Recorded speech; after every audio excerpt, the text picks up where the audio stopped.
Good morning, guys. This is Giovanni from Good Guys Rivals, and here we are back at it again.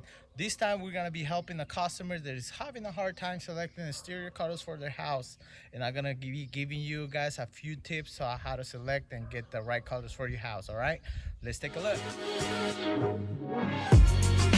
So how do we select our colors for the exterior of our house? Okay, what I have more customers do, narrow their selection to 3 different colors. We go get them samples, but we don't put them on the wall like they did.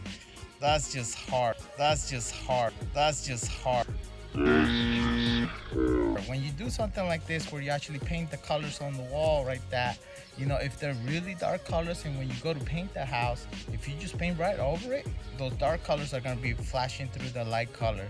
So now we're going to have to prime that area and get it all prime and paint it all over again. So it just makes more work, unnecessary work. What we do, we like to make samples for our customers. We actually grab pieces of samples, and what we tell our customers, take the time to look at the color, during the different times of the day, because the color is going to change with the light and with the sun and everything like that. So make sure you look at the color at different times of the day.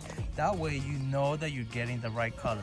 The other thing that we do for our customers, we actually go get the colors made on the right paint that we're going to be using for the exterior. What that does, that actually gives you the actual color, true color that is going to go on your wall.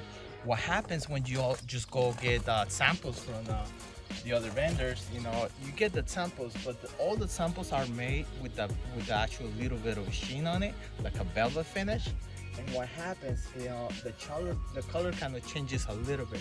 If you can look at this color right here, see how this one looks a little bit more gray than this one.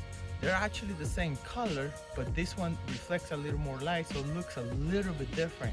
That's why we like to use our samples that we make. We actually make them on the product that we're going to be using on the house. That way you actually have the right color at the beginning, and you know what you're getting. So those are the couple of samples that we tips that we have for you guys. If you guys need help collecting or selecting colors for your exterior house, let us know. We're here to help. Let's make it happen. Woo!